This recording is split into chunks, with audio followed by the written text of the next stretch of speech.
Plan is a 501c3 nonprofit organization. We were incorporated in 1971, and we serve over 750 beneficiaries. That helps people with disabilities to live well by providing social services, preserving assets, and protecting benefits. We do this through our social workers and through our management of trust assets. When I first got involved, Plan was pretty much in its original state. It was board run. There were really just one staff person, and that with an interesting plan. It was part of a parent-driven insurance policy that these were families that were connected with ARC of Massachusetts, formerly called MARC, and that they decided that they wanted to have a way to, when they were gone themselves and their children were being in care of the state. That's how it was in the old days. Most folks with developmental disability were in state care and institutional care. They thought that they wanted to be sure that the state did what it was supposed to do, and so they organized kind of a self-funded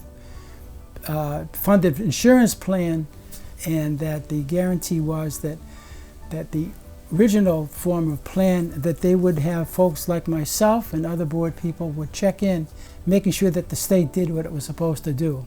Well, I don't actually go back to the very beginning of Plan 50 years ago. I became involved with Plan about 25 years ago. And at that point, some of us from the mental health arena were looking for ways to establish a pooled trust. In our search, we came up and found MARC Trust. So when I began to be part of the board of MARC Trust 25 years ago, there were 6 or 8 people involved, and most of them were parents of children with developmental disabilities. There was an investment advisor involved with the board, who was not on the board. And at that point, there were probably about 20 beneficiaries, maybe 15. And there was not a whole lot of money in accounts, and they were all individual special needs trusts. So since then, we switched over to developing a pooled special needs trust and began to take in more and more beneficiaries. We had some major significant beneficiaries along the way, and so that began to increase the amount of money that beneficiaries that we took on had, and so it began to grow from that point forward. We have beneficiaries of all ages, all sorts of disabilities, in all sorts of living situations. We have social workers on staff, and they work with the beneficiaries and their support systems on how to utilize the funds in the trust while protecting their public benefits. And in order to do that, the social workers need to know the beneficiaries, right? So we go where they are, we look at their living situation, we want to make sure that their needs are being met, they're living in a safe environment, that they're accessing the benefits they're entitled to, and the services that they're entitled to, and then looking at what are some of their wishes, some of their wants, what are their immediate needs, and what are their anticipated needs down the road.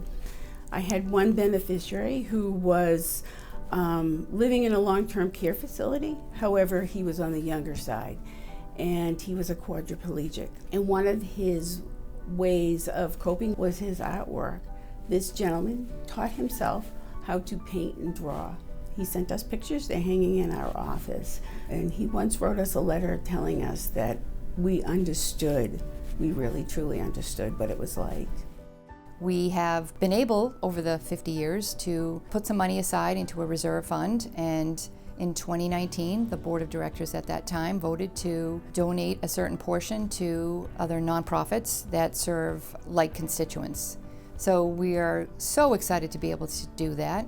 We have chosen to partner with many organizations, but 5 large donations that we've made in the past year to Special Olympics of Massachusetts, Best Buddies of Massachusetts and Rhode Island, the Northeast ARC, the Carroll Center for the Blind, and AANE. It's really important for us to reach out to these other organizations, especially given what's happened with COVID.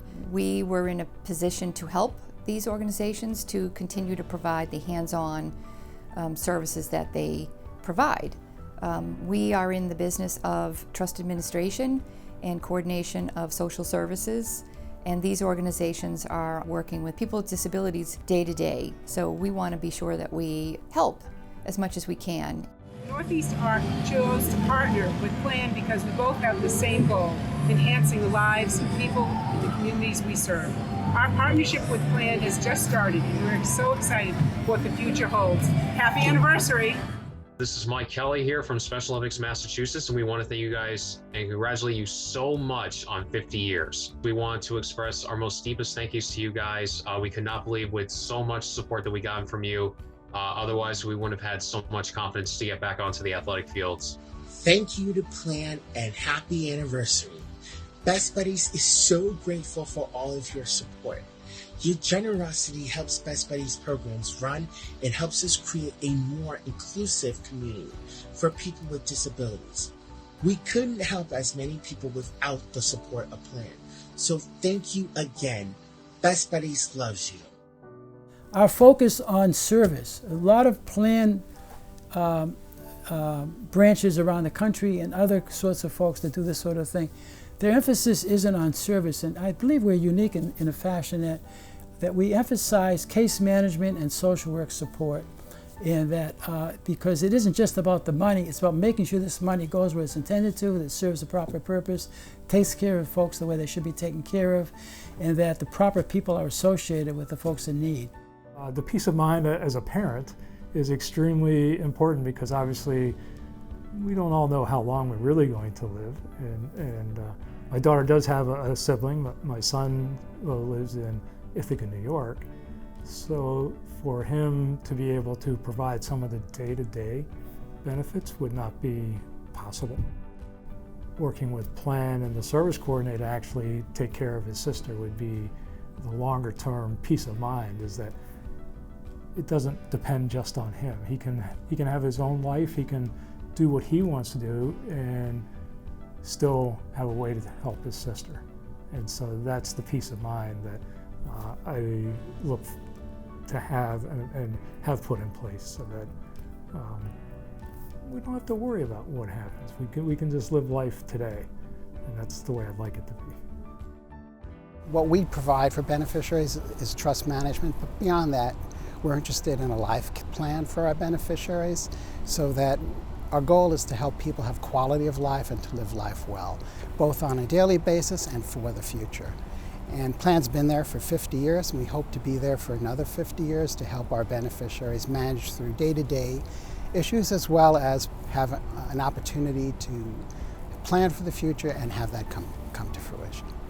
So over the next 50 years, I really hope that we are able to expand our footprint, to double our footprint.